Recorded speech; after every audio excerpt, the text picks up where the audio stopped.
जय शनिदेव। प्रिय दर्शकों, मैं राजेश जोशी आपका ज्योतिष जागृति केवल सत्य कार्यक्रम में आज फिर से स्वागत करता हूं। प्रिय दर्शकों, जैसा कि आप जानते हैं हमारी चर्चा चल रही है केंद्र भावों को लेकर। मैं आपको पहले से ही बताता आया हूं कि केंद्र भाव अच्छे हो सकते हैं, सभी केंद्र भाव अच्छे माने जाते हैं, लेकिन सभी केंद्र भावों के स्वामी अच्छे हों ये ज़रूरी नहीं। अगर कुंडली का मारक ग्रह यानी फंक्शनल मैलेफिक प्लैनेट कुंडली में कहीं केंद्र भाव का स्वामी बन जाए तो वो अपनी दशा अंतरदशा में सदैव जातक को परेशानियां देता ही मिलता है। कल तक हमने बात की थी मिथुन लगन की कुंडली के बारे में। मैंने आपको विस्तृत रूप से जानकारी दी कि केंद्राधिपति दोष किन किन भावों में लगता है और उसे कैसे कंसिडर किया जाता है। आप में से बहुत सारे लोगों के फ़ोन कॉल्स आए, आपने सराहा, हमें बड़ा अच्छा लगा। आइए इसी श्रृंखला को आगे कंटिन्यू करते हैं। बात करते हैं कर्क लगन की कुंडली।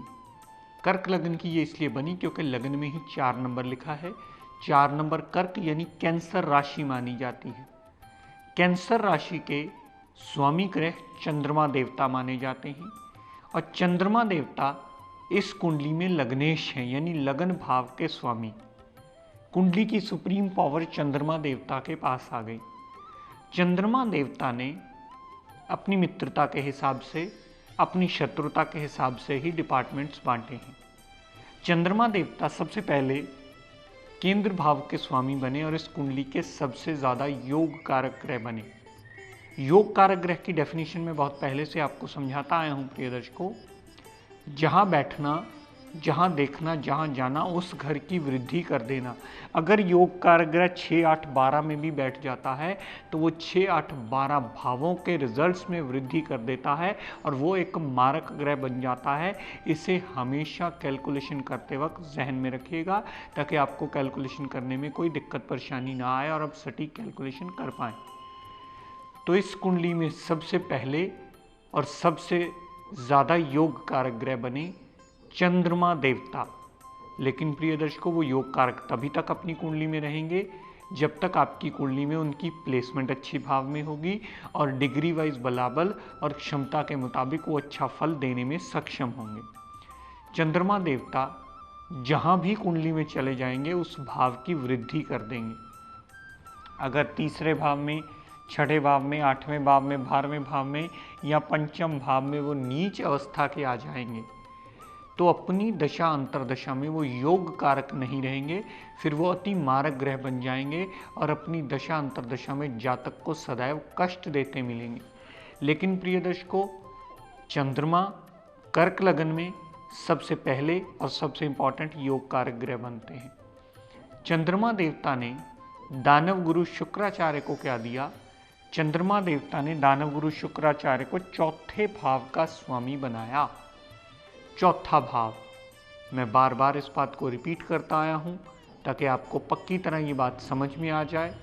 चौथा भाव माता, गाड़ी, भूमि, वाहन, मकान, आपकी सारी सुख सुविधाओं का माना जाता है, हाउस ऑफ लग्जरीज माना जाता है। और साथ साथ में दिया शुक्राचार्य को 11वां भाव, बड़े भाई बहन का, छोटी मोटी हेल्थ प्रॉब्लम का, आपकी इच्छा पूर्ति का, आपके लाभ का 11वां भाव माना जाता है। तो शुक्राचार्य भी केंद्र भाव के स्वामी बने यानी चौथे भाव के स्वामी बने और इस लगन कुंडली में अपनी प्लेसमेंट के हिसाब से अपनी दशा अंतरदशा में सदैव आपको अच्छा या बुरा फल देते मिलेंगे।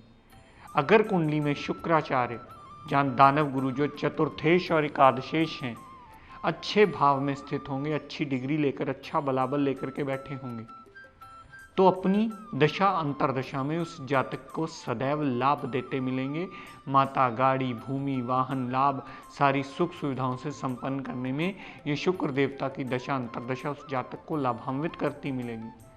लेकिन अगर शुक्र देवता कहीं खराब प्लेस्ड हैं, कहीं नीच के प्लेस्ड हैं, कहीं 6, 8, 12 में प्लेस्ड हैं, तो हमेशा शुक्र देवता अपनी दशा अंतरदशा में जातक को कष्ट देते मिलेंगे।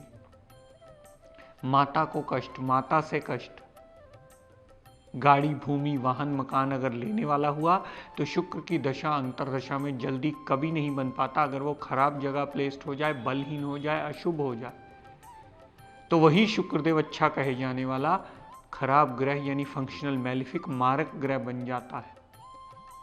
दर्शकों, शुक्राचार्य के बाद चंद्रमा देवता ने शनिदेव को सप्तम भाव का स्वामी बनाया और शनिदेव को 7वें 8वें भाव का स्वामी बनाया।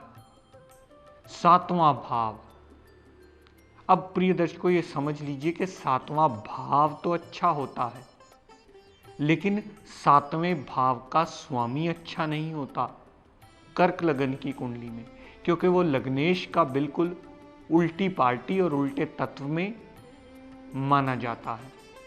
अष्टम टू अष्टम एक थ्योरी के मुताबिक अगर 7वें भाव का स्वामी आपका एंटी पार्टी हो जाए तो हमेशा रिजल्ट में खराबी करता है। तो इस लगन कुंडली में सप्तम भाव के स्वामी बने हमारे न्याय के देवता शनिदेव। शनिदेव केवल 6, 8, 12 में विपरीत राजयोग की कंडीशन में आकर कुंडली में अच्छा फल देने में सक्षम हो सकते हैं, लेकिन इसके अलावा कहीं केंद्र त्रिकोण में अगर शनिदेव विराजमान हुए तो अपनी दशा अंतरदशा में जातक को सदैव अशुभता के रिजल्ट देंगे। जातक हमेशा कष्ट झेलता है शनिदेव की दशा अंतरदशा में। उसके बनते बनते काम बिगड़ने लगते हैं। फाइनेंशियल प्रॉब्लम, घर में कलह क्लेश का माहौल, बरकत का ना होना, संतान कहने में ना होना, कामकाज ना चलना, हेल्थ में छोटी मोटी प्रॉब्लम्स आते ही रहना, ऐसी सारी नेगेटिव स्थितियां हर कार्य में रुकावट पैदा करके शनिदेव अपना मार्केट अवश्य दिखाते हैं। तो ये बात सदैव स्मरण रखिएगा प्रिय दर्शकों, कर्क लगन की कुंडली में गलती से भी शनिदेव का रतन नीलम धारण मत कीजिएगा। चाहे शनिदेव 6, 8, 12 में विराजमान होकर, विपरीत राजयोग की कंडीशन में विराजमान होकर अच्छा फल ही देने में सक्षम क्यों ना हो, क्योंकि बहुत सारे लोग ये गलती करते हैं। सर कर्क लगन की कुंडली है, मैरिज बहुत डिले हो रही है। अरे मेरे भाई, अगर मैरिज डिले हो रही है तो शनिदेव का पाठ पूजन करो, उनसे सुख ना मांगो, हवन यज्ञ करो, दान पुण्य करो, ताकि उनका पाप प्रभाव कम हो जाए।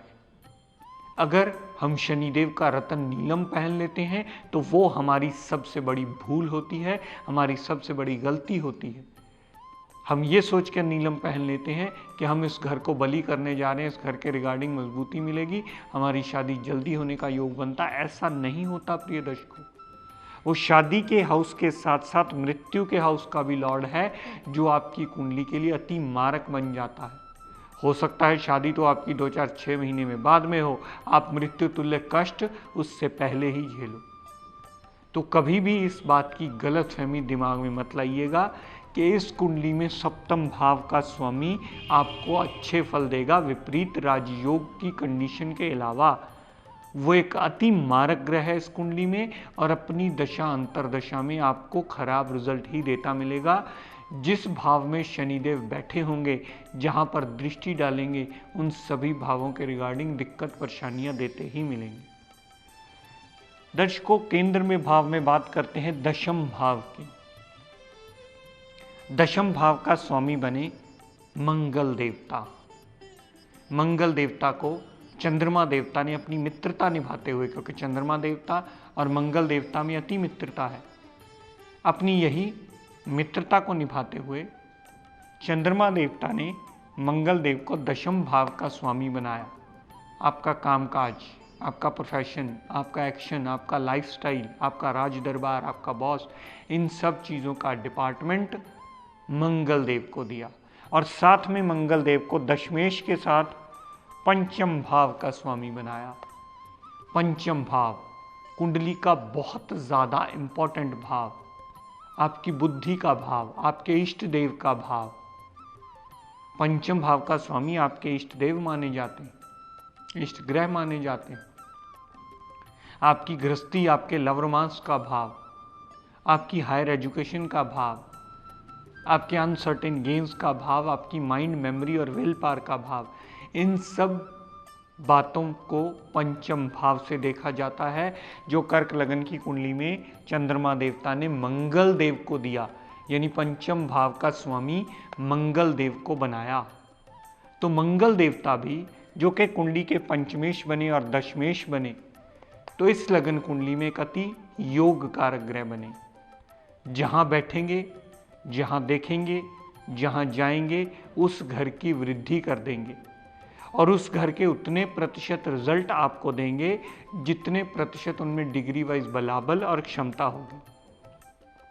अगर मंगल किसी अच्छे भाव में बैठे हैं तो उस जातक को मंगल का डिग्री वाइज बलाबल कमजोर लग रहा है, तो अपने कामकाज और अपने माइंड मेमोरी, विल पावर और संतान सुख के लिए मूंगा धारण कर सकता है।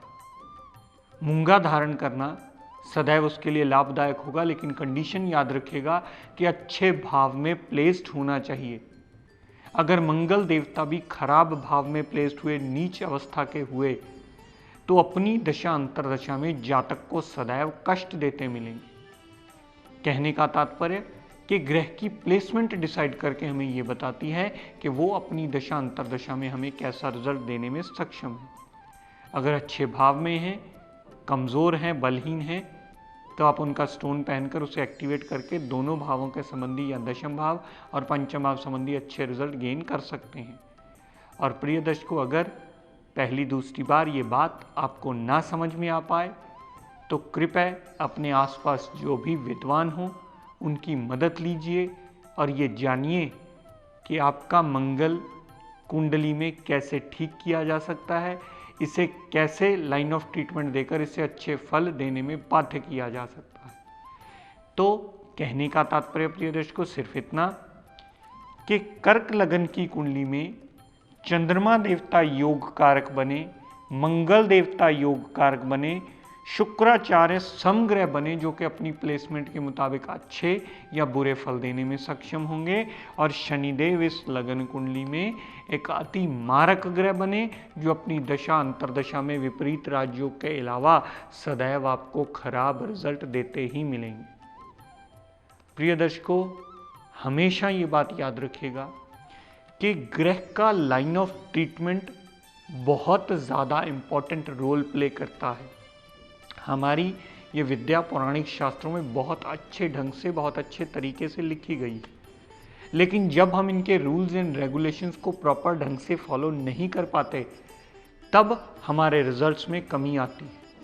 एस्ट्रोलॉजिकल गाइडेंस कोई जादू की छड़ी नहीं है कि आज आपने पाठ किया कल को आपका सब कुछ ठीक हो जाएगा, या आज आपने रतन पहना तो कल सब कुछ ठीक हो जाएगा। ऐसा नहीं होता।